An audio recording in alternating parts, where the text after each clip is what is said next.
दूर देश की सरजमी पर बसा हुआ शहर नूराबाद अपने वक्त का सबसे बड़ा तिजारती मरकज था। इस शहर की गलियां सुबह होते ही इंसानी सैलाब से भर जाती थीं।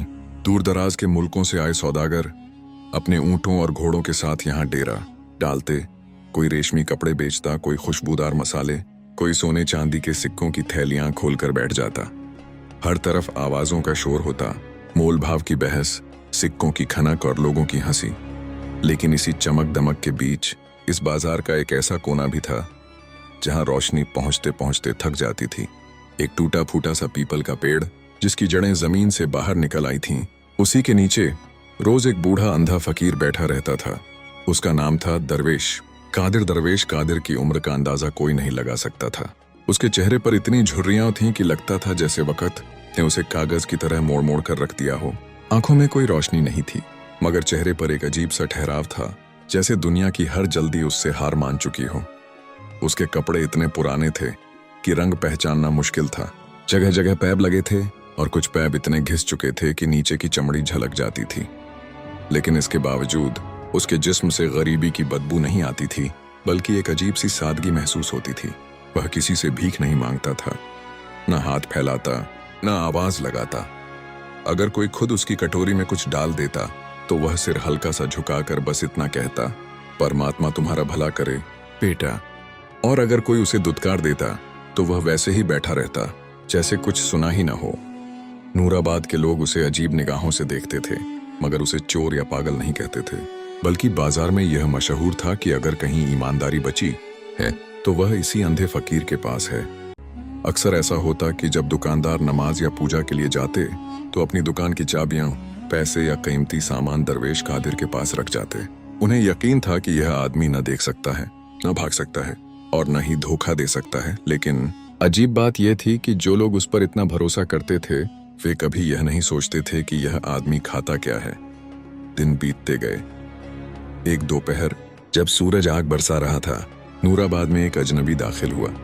साधारण कपड़े, चेहरे पर सफर की थकान और आंखों में गहरी नजर। कोई नहीं जानता था कि यह आदमी कोई आम मुसाफिर नहीं, बल्कि खुद महाराज समरवीर था, नूराबाद का शासक। महाराज समरवीर को यह आदत थी कि वह भेष बदलकर अपनी प्रजा का हाल खुद देखता था। उस दिन भी वह यही करने निकला था।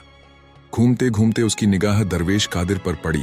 उसी वक्त एक अमीर सौदागर आया, मोटी कीमती थैली उस अंधे फकीर के पास रखी और बोला, बाबा जरा इसका ध्यान रखना, अभी आता हूं। दरवेश ने बिना देखे सिर हिला दिया। सौदागर गया और जब लौटा थैली उठाई, बिना एक सिक्का दिए, बिना शुक्रिया कहे आगे बढ़ गया। दरवेश ने एक आह भी नहीं भरी। महाराज का दिल बैठ गया। उसने सोचा, अगर ईमानदारी का वजन होता तो ये बूढ़ा सबसे अमीर होता, मगर यहां तो यह सबसे ज्यादा भूखा है। उसी पल महाराज के मन में एक खतरनाक ख्याल आया, अगर इसकी ईमानदारी सच में इतनी मजबूत है तो इसे आजमाया जाना चाहिए। वह आगे बढ़ा, दरवेश के पास बैठा और बोला, सलाम बाबा। दरवेश ने गर्दन हल्की सी उठाई। सलाम हो बेटा, तुम्हारी आवाज में सफर की धूल है।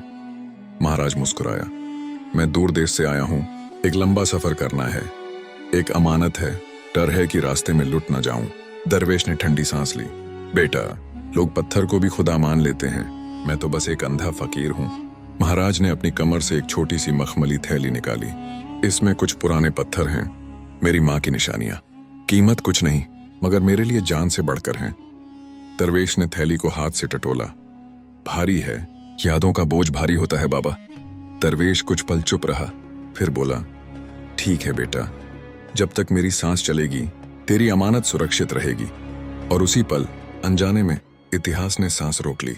दरवेश कादिर ने उस मखमली थैली को अपने फटे हुए कुर्ते के अंदर इस तरह छुपा लिया जैसे कोई माँ अपने बच्चे को आंचल में छुपा लेती है। उस दिन के बाद उसकी जिंदगी में एक अजीब सी बेचैनी उतर आई। पहले वह बाजार के शोर में भी सुकून से बैठ जाता था, मगर अब हर आहट उसे चौंका देती थी। कोई कदम पास आता तो उसका हाथ बेख्तियार अपनी कमर की तरफ चला जाता। उसे डर नहीं था कि कोई चोरी करेगा, उसे डर था कि कहीं वह खुद कमजोर न पड़ जाए। दिन हफ्तों में बदलने लगे। मौसम बदले। नूराबाद की गर्मी पहले से ज्यादा तीखी हो गई। सूरज जैसे लोगों की खाल जलाने पर उतर आया हो। बाजार की रौनक तो वही थी, मगर दरवेश कादिर के लिए हर दिन पहले से ज्यादा भारी होता जा रहा था। अजनबी मुसाफिर का कोई अता पता नहीं था। लोग अब दरवेश को गौर से देखने लगे थे। ये बुड्ढा हर वक्त अपने पेट पर हाथ क्यों रखता है? जरूर कुछ छुपा रहा है। कुछ शरारती लड़के उसकी तरफ पत्थर फेंकते तो कुछ मजाक उड़ाते। एक दिन एक दुकानदार हंसते हुए बोला, ए दरवेश, कहीं तेरे पास खजाना तो नहीं आ गया? दरवेश घबरा गया। उसने दोनों हाथ अपने कुर्ते पर रख लिए और बोला, नहीं बेटा, यह तो एक मुसाफिर की अमानत है। बस कुछ पत्थर हैं। लोग ठहाके मारकर हंस पड़े। पत्थर भी कोई अमानत रखता है? यह बुढ़ा सच में पागल हो गया है। वक्त अपनी चाल चलता रहा। पहला साल गुजरा, फिर दूसरा, फिर तीसरा, और तीसरे साल के आखिर में नूराबाद पर आफत उतर आई। आसमान रूठ गया, बारिशें बंद हो गईं, खेत सूखने लगे, अनाज महंगा होता गया। जो लोग पहले दरवेश की कटोरी में रोटी डाल देते थे, अब खुद एक टुकड़े के लिए तरसने लगे। बाजार की रौनक मध्यम पड़ गई। दुकानों के शटर देर तक बंद रहने लगे। दरवेश कादिर अब कई कई दिन भूखा रहने लगा। उसका जिस्म सूख कर कांटे जैसा हो गया था। हड्डियां चमड़ी से बाहर निकलने लगी थीं, मगर उस मखमली थैली को उसने अपनी कमर से अलग नहीं किया। एक रात जब ठंड हड्डियों में उतर रही थी, दरवेश एक टूटे हुए चबूतरे के पास सिकुड़ कर बैठा था। 3 दिन से उसके पेट में कुछ नहीं गया था। आंखों के आगे अंधेरा नाच रहा था। तभी उसके दिल में एक सरगोशी उठी। कादिर, तू क्यों मर रहा है? क्या पता उस मुसाफिर ने झूठ बोला हो। क्या पता उन पत्थरों में कोई कीमती चीज हो। बस एक बार खोल कर देख ले, बस एक बार। उसके हाथ कांपते हुए थैली की गांठ तक पहुंच गए। उसकी सांस तेज हो गई। पेट की आग जोर से भड़क उठी। अगर इसमें कुछ कीमती निकला, अगर मैं एक छोटा सा टुकड़ा बेच दूं, मैं जिंदा रह सकता हूं। उसकी उंगलियां गांठ ढीली करने लगीं, लेकिन तभी जैसे हवा में किसी ने कान के पास फूंक मारी। बाबा, इसे खोलना। फातिया मेरी अमानत है। दरवेश चीख पड़ा। उसने झटके से हाथ पीछे खींच लिया, थैली को सीने से लगा लिया। उसकी आंखों से आंसू बहने लगे। नहीं, मैं चोर नहीं हूं। मैं भूखा मर जाऊंगा, मगर अमानत में खयानत नहीं करूंगा। उस रात दरवेश ने भूख को आंसुओं के साथ पी लिया। लेकिन आफत अभी खत्म नहीं हुई थी। कहत ने अब मौत का लिबास पहन लिया था। नूराबाद की गलियों में लाशें उठने लगीं। कुत्ते इंसानों के पीछे भागने लगे। लोग एक दूसरे से नजरें चुराने लगे।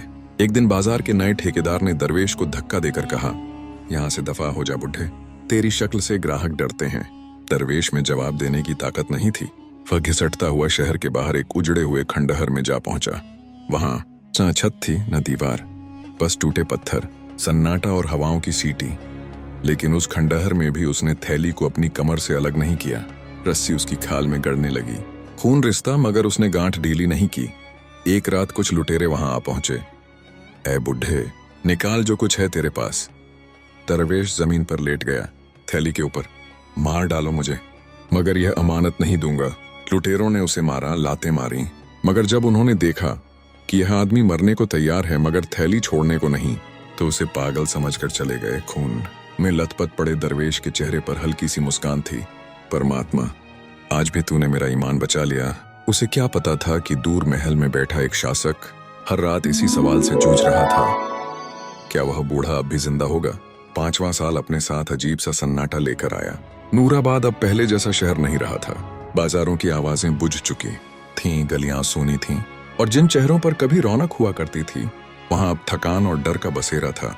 महल की ऊंची दीवारों के पीछे बैठा हुआ महाराज समरवीर हर दिन इस उजड़े शहर को देखता और हर रात एक ही ख्याल से जागता, वह अंधा फकीर, क्या वह अब भी जिंदा होगा? फाखिद के साथ यह सवाल उसके दिल पर बोझ बन गया था।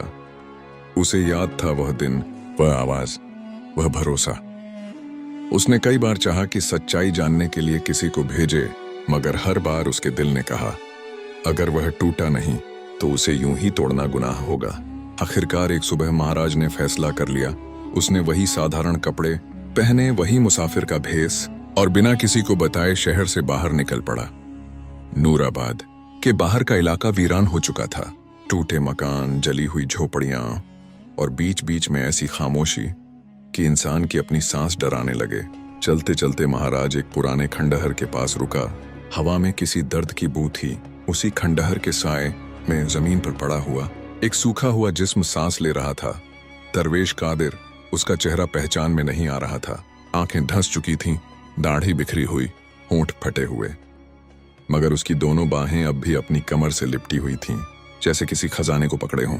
महाराज के कदम लड़खड़ा गए।